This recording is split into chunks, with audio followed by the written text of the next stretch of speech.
Hello everyone, welcome to CBL, and today perhaps we'll discuss the most important area of civil services prep, that is how to write a good answer. तो अब question ये आता है कि despite the fact lot of people पूरा syllabus कर चुके हैं, right, they still suffer in answer writing, how to write a good answer. उनके मेंस में मार्क्स नहीं आते हैं. I have a student recently PCS में प्रीलिम्स क्लियर हो गया बट मेंस में क्लियर नहीं हो पाया बिकॉज ही सेज कि आंसर अच्छे नहीं लिखे थे उसने. So he is right now writing answers every day, daily 2 answer लिखने की कोशिश कर रहा है वो, ताकि वो बेटर कर पाए. नाउ आज हम बेसिकली डिस्कस करेंगे कि कैसे आप आंसर राइटिंग बेटर कर सकते हैं. नाउ फर्स्ट क्वेश्चन ऑब्वियसली आता है कि सर हम इंपॉर्टेंस क्या है आंसर राइटिंग की, right. So remember that mains के मार्क्स एक समथिंग हैं जो आपके हाथ में हम बोलते हैं, ठीक है ना. प्रीलिम्स के मार्क्स तो ऐड होने नहीं है, तो मेंस के मार्क्स हैं जो आपके हाथ में हैं. तो हम बोलते हैं, एक कोट है, the more you sweat in practice the less you bleed in battle.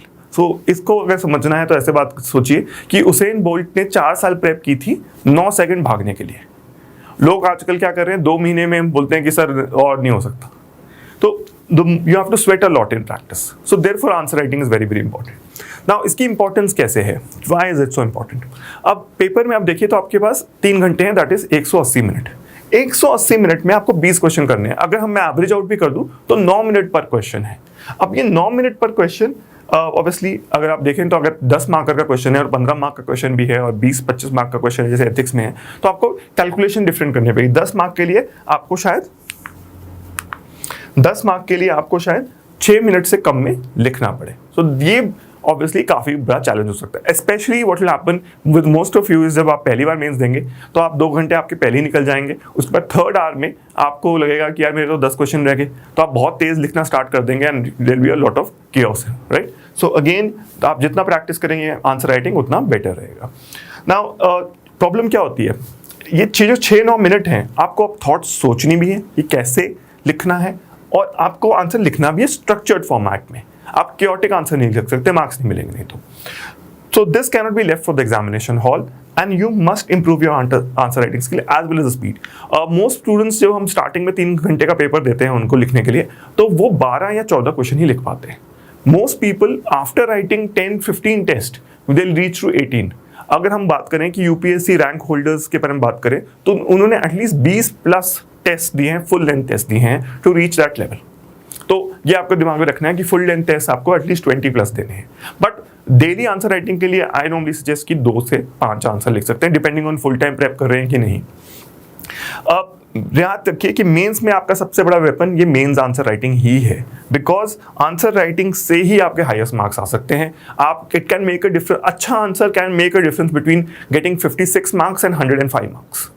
सिर्फ नॉलेज सेम है, राइट. एक साल और दूसरे साल में स्टूडेंट ने क्या किया, सिर्फ आंसर राइटिंग पे फोकस किया, सो मार्क्स नेली डबल हो जाते हैं. And normally if you focus on answer writing 20 to 25 marks on average improvement देखी है हमने in anyone who has done answer writing with अस.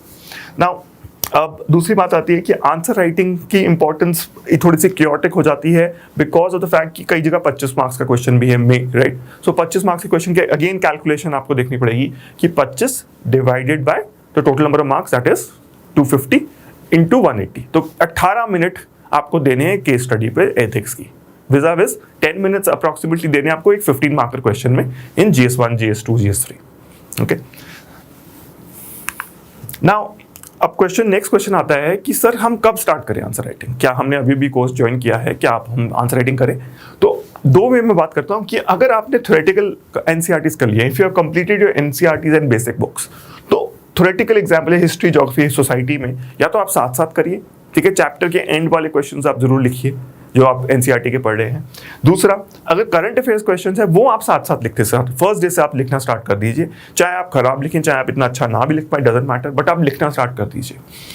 जैसे अगर आपने आज कोई आर्टिकल देखा इजराइल पैलेस्टीन में, तो आप उसके बारे में थोड़ा बहुत ऑनलाइन पढ़िए and then write an answer. और आपको बेसिकली बाकी लोगों से कंपैरिजन भी करना चाहिए कि अगर किसी और ने भी वो सेम आंसर लिखा है तो क्या आप चेक करिए, प्रैक्टिस आंसर राइटिंग थोड़े बहुत देखिए कि क्या वो आप बेटर कर सकते हैं कि नहीं.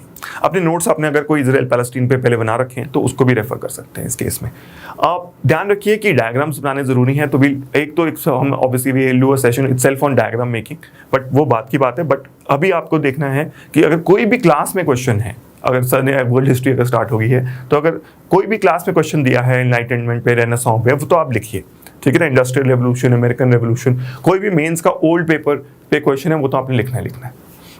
ऑल्सो ये हैबिट आपको कंटिन्यू करनी है after the completion of syllabus. Most people क्या करते हैं, आफ्टर सिलेबस कंप्लीट हो गया, क्या करते हैं, सारा दिन बैठे रहेंगे, अखबार पढ़ते रहेंगे, राइट। आंसर राइटिंग की है एटलीस्ट 2 से 5 आंसर डे लिखने हैं, और 1 ऐसे वीक बोलते हैं हम। ऐसे राइटिंग पे हम एक सेशन करेंगे, उस पर हम डिटेल में बात करेंगे। नाउ नेक्स्ट क्वेश्चन है कि कौन सा फ्रेमवर्क यूज करें, what frameworks do we use for answer writing, what frameworks do we use for answer writing. Now introduction बहुत इंपॉर्टेंट है, ये ध्यान रखिएगा before even going for the framework.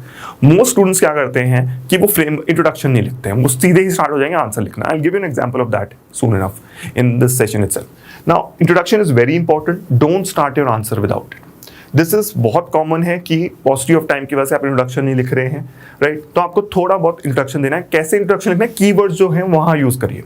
तो जैसे डेफिनेशन बेस्ड आप कर सकते हैं, जैसे ज्योग्राफी में, साइंस एंड टेक्नोलॉजी में, इकोनॉमिक्स में आप टेक्निकल डेफिनेशन से आराम से स्टार्ट कर सकते हैं। ये जैसे आप एग्जांपल देखिए, what characteristics can be assigned to monsoon climate that succeeds in feeding more than 50% of the population residing in monsoon Asia.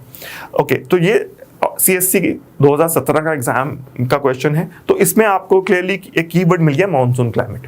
तो अगर आप मॉनसून क्लाइमेट डिफाइन करिए स्टार्टिंग में, तो obviously that is your introduction. उसके बाद आप एक मैप बनाएंगे कि मॉनसून कैसे हिट करता है, राइट, एशिया में, एंड देन बताएंगे कि अगर मॉनसून आए ना आए उससे क्या फर्क पड़ता है, एल नीनो ना नीनो से क्या फर्क पड़ता है, ड्रॉट कंडीशंस कब होती हैं, and so on.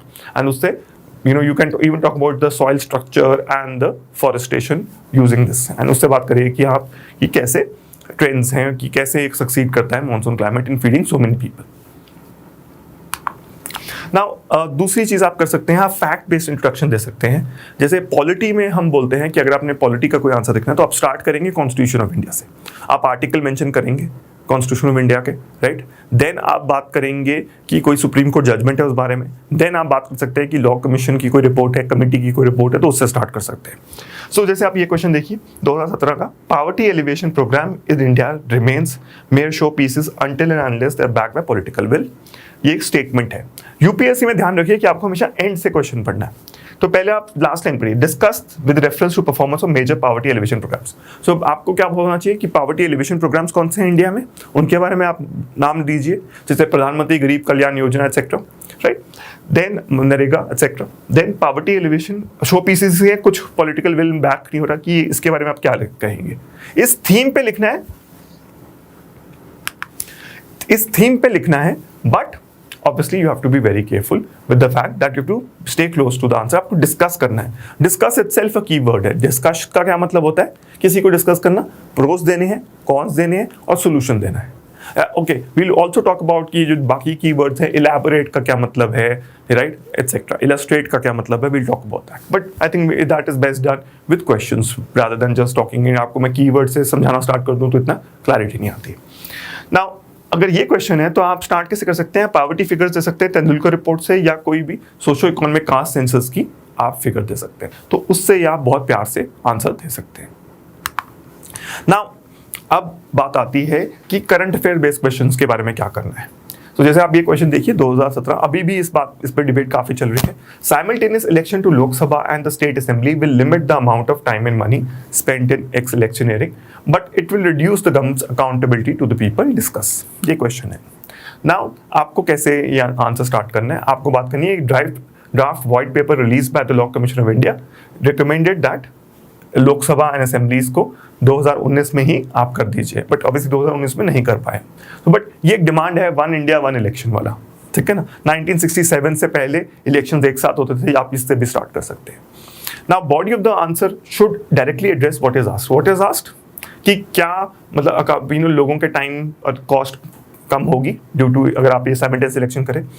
Include both pros and cons, positive and negative both लिखिए। होलिस्टिक पिक्चर हमेशा दीजिए।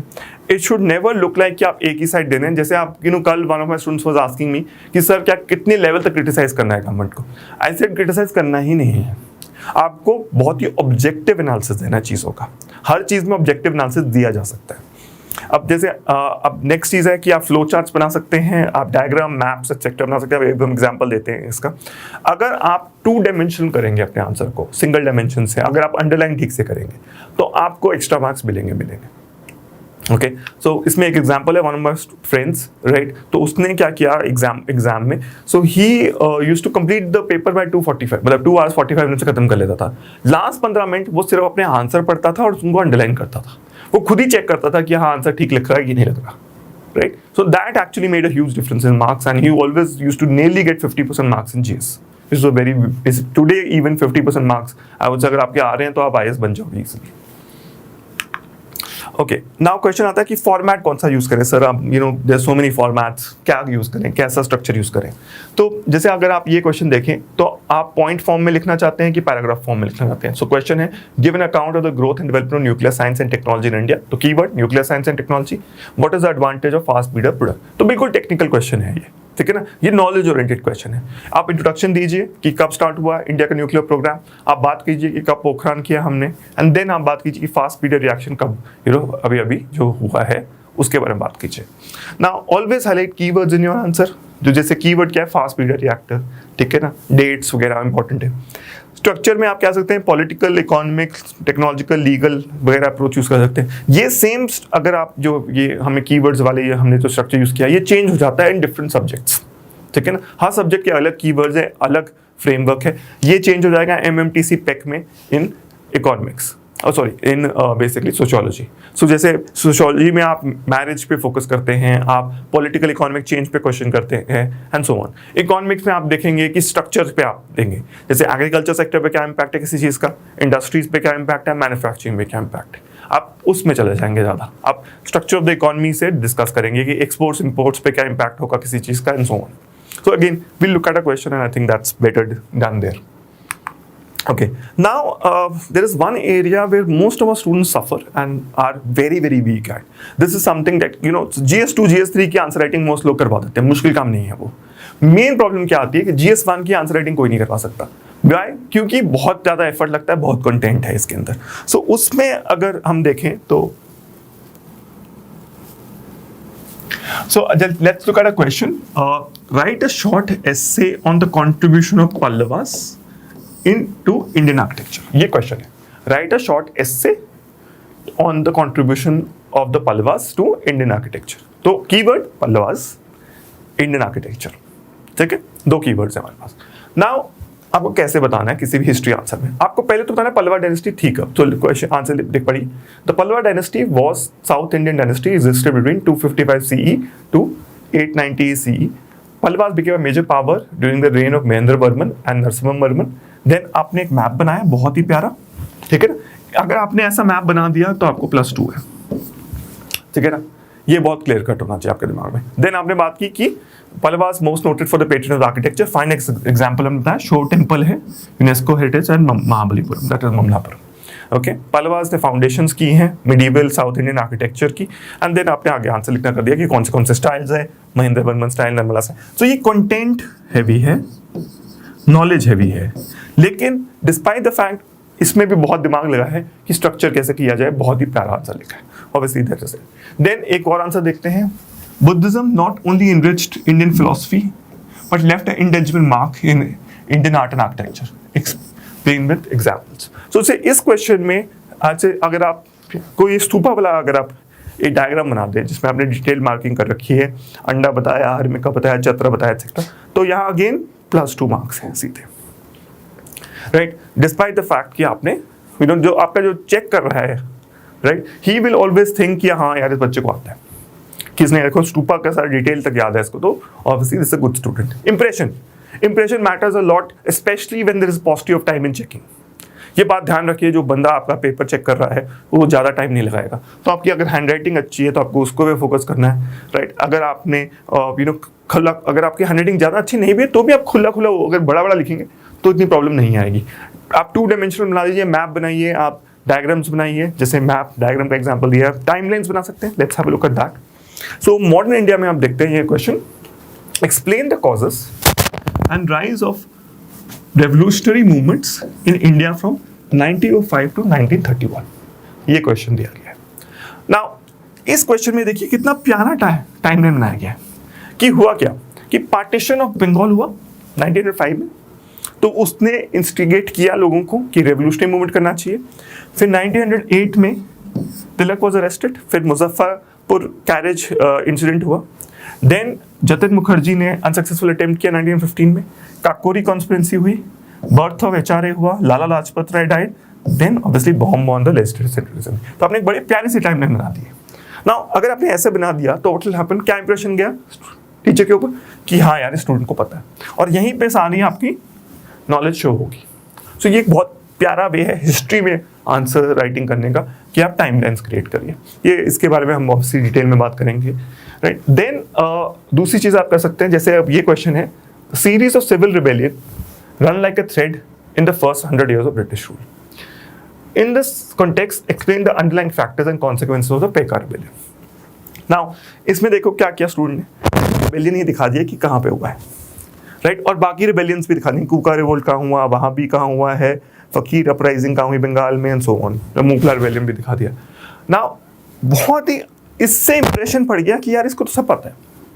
And then not what happens is, अगर सपोज करो ये 15 मार्कर है तो मेरा इंप्रेशन ऑलरेडी 6+ का है कि यार मैं ज़्यादा नंबर ही दूंगा, हो सकता है 8-9 दे दूँ, बिकॉज बहुत ही अच्छा। नॉर्मली व्हाट हैपेंस इज 7.5 से ज़्यादा मार्क्स मैं नहीं देता हूँ, ठीक है ना। 7.5 marks, 50% marks is the highest. Max to max 9 मिलते हैं, that is for a superlative answer, ये बहुत ही अमेजिंग आंसर है, तो I will give you 60% marks.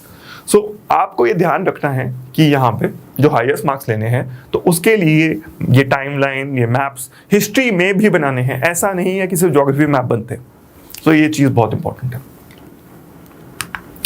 आगे हम देखते हैं, let's look at a question from Indian society. So question is from 2020, very very recent.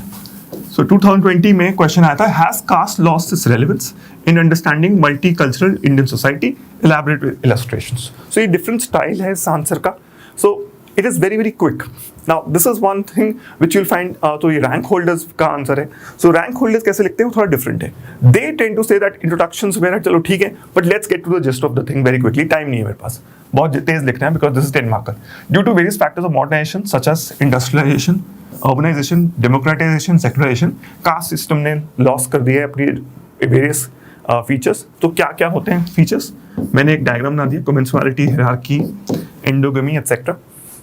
And then हमने बोला कि पहले कैसे होता था, जॉर्ज मनी सिस्टम था, सब्सक्रिप्शन बेस्ड था, अब बेसिकली कमर्शियलाइजेशन डाइवर्सिफिकेशन से चेंज हो गया है। पहले रिस्ट्रिक्शंस ऑफ इंटरकोस्ट डाइनिंग होती थी, अब ये खत्म हो चुका है बिकॉज इलीगल हो गया untouchability. Then subscription based pollution purity based hierarchy थी, अब मेरिट बेस्ड स्ट्रक्चर्स क्रिएट हो गया, class more important than caste है, देन सो ऑन। तो ये एक सर्टन एक डिफरेंट वे है शो करने का प्रेजेंटेशन का, very nice, very clean. Okay, ये सेम चीज पैराग्राफ फॉर्म में भी लिखी जा सकती है, but this looks nice like this. तो ये एक स्टाइल है I would say, right. Then आप दूसरा एक क्वेश्चन हम ले रहे हैं फ्रॉम सिक्योरिटी इश्यूज। सो ये क्वेश्चन है, the north eastern region of India has been, right, obviously insurgency बहुत जाता है, एनालाइज द रीजंस। सो देखिए ये एक टिपली इन्होंने 1 2 3 करके रीजंस दे दी, तो ये भी बड़ा अच्छा आइडिया है। देन नॉर्थ ईस्ट रीजन उन्होंने बना दिया है कि मैप में ही कि अरुणाचल, असम, मेघालय, नागालैंड, मणिपुर, मिजोरम, त्रिपुरा एक्सेट्रा। सो बहुत ही प्यार से 2 चीज़ें शो होगी। अब इससे क्या होता है, इंप्रेशन बड़ा अच्छा जाता है जो आपका आंसर चेक कर, उसके लिए आसान है चेक करना, तो that is extremely useful I would say. So ये चीज़ें are the major takeaways I would say, कि आप मैप बनाइए, आप डायग्राम बनाइए, आप फ्लो चार्ट्स क्रिएट करिए, आप टाइमलाइन क्रिएट कीजिए, ये सब करना बहुत ज़रूरी है, right. Then let's look at another question, current affairs से ही 2020 का क्वेश्चन है ऑन SDG का क्या कन्फॉर्मिटी है, नेशनल एजुकेशन पॉलिसी का कन्फॉर्मिटी है विद SDG। अगर ये क्वेश्चन देखिए, national education policy 2020 is in conformity with the sustainable development goals, it intends to restructure and your education system in India, critically examine. हाँ, पहले तो ये एक प्रॉब्लम आती है कि सर ये SDG 4 है क्या, ठीक है ना, तो ये क्या कहता है, तो आपको अगर ये भी नहीं पता तो प्रॉब्लम है। देन ऑब्वियसली आप देख सकते हैं कि कैसे इन्होंने नेशनल एजुकेशन पॉलिसी से लिंक कर दिया है। तो बहुत ही एक डिफरेंट वे है ये डिस्कस करने का कि आपने बहुत क्विकली बताया कि SDG 4 के अंदर क्या, ensure free equitable quality primary secondary education, then ensure access to quality early childhood care, ensure access to quality technical vocational training, gender disparity को एलिमिनेट करो and so on. And national education policy में ये कैसे हमने implement किया ये बहुत clearly लिख दिया हमने। तो ये बहुत क्विक वे में है, ठीक है ना। देन अगर आप ये देखिए question, discuss the achievements of the field of space science and technology, how application of technology has helped India in the socio economic development. So let's read this. ISRO has made its place among the top space agencies of the world with extraordinary achievements in the field of space and technology. This has helped India expand research and innovation, especially in the areas of weather forecasting, remote sensing, etc. Now, उसके ऊपर फिर हमने एक diagram बना दिया प्यारा सा, ठीक है ना, कि कहाँ कहाँ अचीवमेंट्स हुई हैं। तो इंडियन सैटेलाइट्स, GSATs एक्सेट्रा, रायसैट्स काफ़ी अच्छी हैं, राइट, बेस्ट है, दूसरे सर्विसेज प्रोवाइड करती हैं दूसरी कंट्रीज़ को भी। फिर हमने चंद्रयान मिशन कर रखा है, हमने नैविक बना रखा है, हमने PSLV हमारा वर्क हाउस है, हमने क्रायोजेनिक इंजन बना रखा है, GSLV में हमने मास ऑर्बिटर कर रखा है। सो इसी से आपका पूरा आइडिया आ गया and then you can expand on this answer in the next page, ठीक है ना। Remember this is the first page ही हम शो कर रहे हैं, second page obviously I am expecting you all to write. Okay, thank you so much for listening to us. This is the first step towards your success, I would say. Answer writing day 1 से करिए। At the end of the day, हमने काफ़ी different questions का देखा, हमने briefly देखा है उनको, बहुत ज़्यादा हमने डिटेल में बात नहीं की है। But what we are saying is that अगर आप start कर रहे हैं तो आपके हमें बेसिक आइडिया दे दिया है कि हिस्ट्री के आंसर्स कैसे लिखने हैं। हमने GS2 के आंसर्स के बारे में बात की, हमने बात की कि सोसाइटी के आंसर्स कैसे लिखने हैं, and then we are talking about various areas as well like at national education policy and so on, जो बहुत ही रिसेंट चीज़ें हैं। Thank you so much, wonderful talking to you. If you have any doubts do ask. हम इसको detail में भी करेंगे, obviously we'll have other lecture series on this aspect also. जैसे अगर एक बार हिस्ट्री खत्म हो जाएगा तो हम उसमें एक डिटेल सीरीज करेंगे, अराउंड 15-20 क्वेश्चन उसी में बात करेंगे। सेम हम करेंगे for geography and so on, ठीक है ना। So this is the first part, I hope you like it, and if you have any questions do ask, right, and definitely comment in the section below. Thank you so much.